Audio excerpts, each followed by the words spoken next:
नमस्कार दोस्तों, Manu short and classes में आपका हार्दिक स्वागत है। डिक्टेशन स्टार्ट होगी 80 शब्द प्रति मिनट ठीक 3 सेकंड बाद।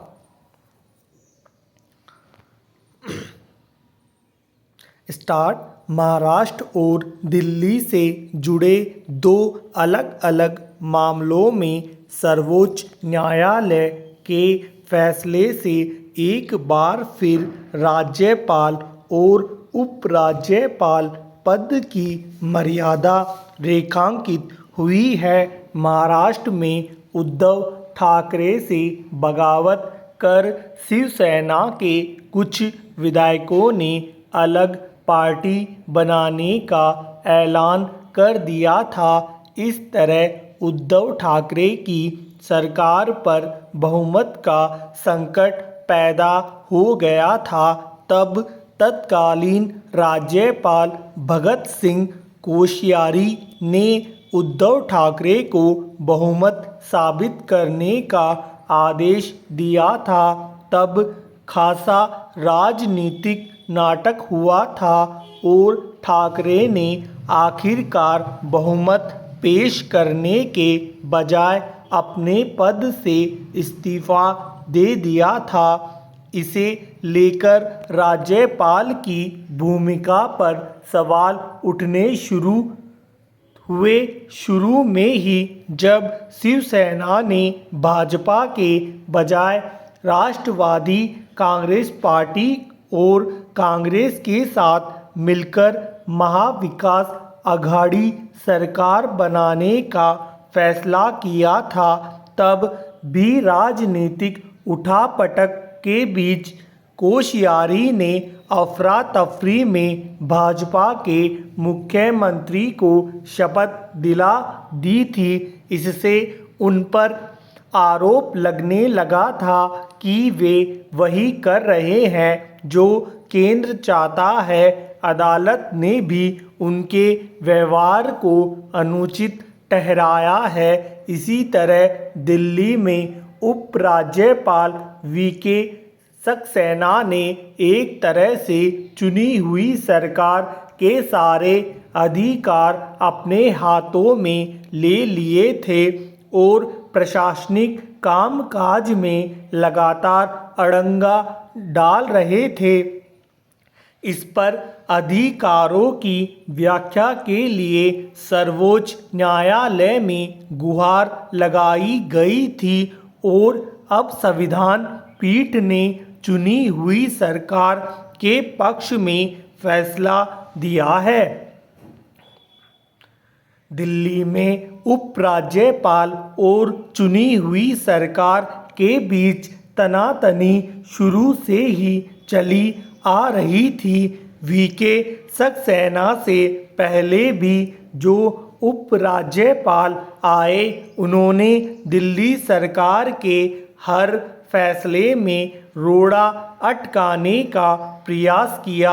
खासकर प्रशासनिक अधिकारियों की तैनाती और तबादले को लेकर एक तरह से दिल्ली सरकार का अधिकार ही छीन लिया गया था।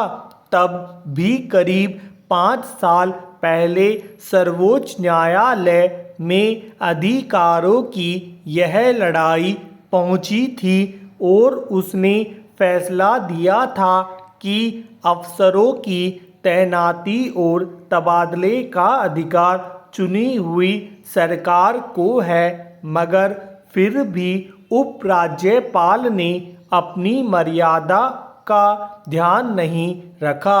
अब सर्वोच्च न्यायालय ने कह दिया है कि उपराज्यपाल को बेशक राष्ट्रपति की तरह से प्रशासनिक कामकाज देखने के लिए नियुक्त किया गया है, मगर चुनी हुई सरकार को ताकत देना बहुत जरूरी है। देखना है अब भी उपराज्यपाल अपनी मर्यादा का पालन करते हैं या नहीं।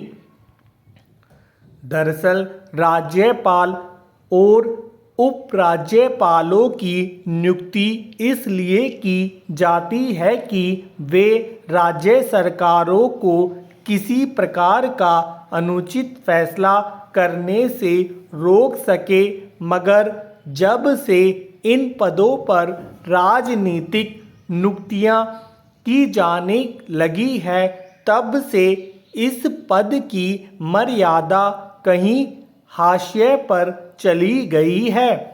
अब राज्यपाल और उपराज्यपाल प्राय राजनीतिक लोग होते हैं। केंद्र सरकार अपने ऐसे लोगों को इन पदों पर नियुक्त कर उन्हें उपकृत करने और उनके जरिए अपने विपक्षी दल की सरकारों पर अंकुश लगाने का प्रयास करती देखी जाती है, जो सक्रिय राजनीति में लगभग अप्रभावी हो चुके हैं। ऐसे लोग चूंकि लंबे समय तक राजनीति कर चुके होते हैं और अपनी पार्टी के वफादार होते हैं, इसलिए वे सियासी दांव पेच से बाज नहीं आते। यही वजह है कि चाहे पश्चिम बंगाल हो, केरल, राजस्थान या दिल्ली, राज्य सरकार और राज्यपाल के बीच मधुर संबंध नहीं देखे गए। सर्वोच्च न्यायालय के ताज़ा फैसले से वे अपनी मर्यादा का कितना ध्यान रखेंगे, देखने की बात है। धन्यवाद दोस्तों, लाइक और शेयर जरूर करें।